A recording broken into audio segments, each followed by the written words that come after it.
ఒకానొక టైంలో రికార్డింగ్ డాన్సులు చేసుకున్న యాంకర్ శ్యామల తర్వాత తన కెరియర్ని ఒక యాంకర్గా స్టార్ట్ చేసి సినిమాలలో ముందుకు వెళ్ళింది. అయితే తనకి సంబంధించి ఇప్పుడు సోషల్ మీడియాలో ఫుల్గా ట్రోల్ చేస్తుంది. అంటే ఇప్పుడు ఆబ్వియస్లీ ఒక పర్టికులర్గా అంటే చిరంజీవి గారు అన్న దాంట్లో ఎక్కడ నాకు తప్పైతే అనిపించలేదు.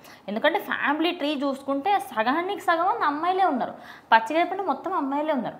ఆబ్వియస్లీ ఒక వారసుడు వస్తే సినిమా రంగానికి పంపించవచ్చు అనే ఉద్దేశంతో చెప్పిన పాపానికి దానిపైన కూడా కౌంటర్ వేశారు. అందుకోసం ఇప్పుడు ఫుల్ ట్రోల్ చేస్తున్నట్టు మీరేమంటారు? అంటే బేసిక్గా ఒక ఇండస్ట్రీలో ఉన్న పర్సన్, చిరంజీవి గారు నెంబర్ 1 పొజిషన్లో ఉన్న పర్సన్, ఆయన ఒక మాట మాట్లాడారంటే 100 సార్లు ఆలోచించుకొని మాట్లాడతారు. ఎందుకంటే ఆయన ఏం గబుక్కున లేదంటే జోక్ వేయడానికో మాట్లాడరు. ఆయన ఇంట్లో పరిస్థితి, సో నాకు ఆడపిల్లలు ఇప్పటికే ఇల్లంతా పెరిగిపోయారు, ఒక వారసుడు ఉంటే మా ఇంటి పేరు అనేది అభివృద్ధి అవుతుంది అనే విధంగా చెప్పిన మాటల్ని శ్యామల గారు అయితే కొంచెం ఆడపిల్లలు అయితే అంటే దాన్ని మొత్తాన్ని తిప్పేశారు. అసలు ఆయన మాట్లాడిన మాటని అంటే మీకు ఆడపిల్లలు ఇష్టం లేదా అంటే రాజకీయం నేర్చుకున్నారా అనిపిస్తుంది అనమాట. ఆ మాట్లాడే మాటలు వింటుంటే అసలు చిరంజీవి గారి గురించి అక్కడ ఆవిడ ఏదో మాట్లాడుకుంటూ వైసీపీ మీటింగ్ పెట్టుకున్నప్పుడు అక్కడ చిరంజీవి గారి గురించి ప్రస్తావించాల్సిన అవసరం ఏముంది?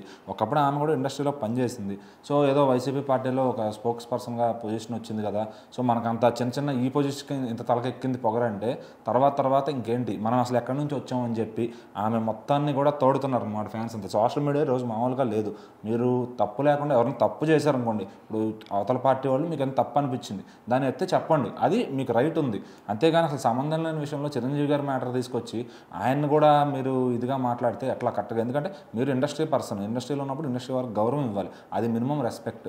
ఆయన మాట్లాడిన మాటల గురించి నాకు సంబంధం లేదనో లేదంటే ఆయన మాట్లాడింది వినలేదనో చూడలేదని చెప్పాలి. అంతేగాని ఆడపిల్లలు మగపిల్లలు అని ఆయన మాట్లాడిన దాని గురించి మీరు ఓవర్గా రియాక్ట్ అవ్వడం, మరి ఇప్పుడు దానివల్ల మెగా ఫ్యాన్స్ అందరికీ కోపం వచ్చింది ఖచ్చితంగా. సో మరి ముందు ఎక్కడి నుంచి వచ్చారు?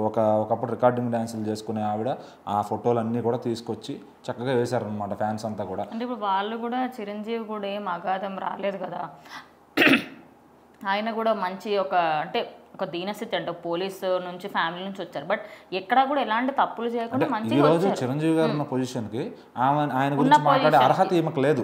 సో ఏదో పార్టీలోకి వెళ్ళింది ఇంకా ఏదో పెద్ద డిక్టేటర్ అయిపోయాను అనుకుంటుందేమో ఆవిడ. జస్ట్ పార్టీలో మాట్లాడగలుగుతారు అంతే తప్ప అవతల వాళ్ళ గురించి ఎక్కువగా మాట్లాడితే మళ్ళీ ఎక్కడ మొదలయ్యారో అక్కడ మళ్ళీ సినిమాలకు కూడా కాదు, ఎక్కడ మొదలయ్యారో అక్కడికి వెళ్ళాల్సి ఉంటుందని చెప్పి ఫ్యాన్స్ కూడా గట్టిగా కౌంటర్లు ఇస్తున్నారు. సో మరి ఈసారి మాట్లాడేటప్పుడు కొంచెం నోరు అదుపులో పెట్టుకుని మాట్లాడితే మంచిదని మెగా ఫ్యాన్స్ వార్నింగ్.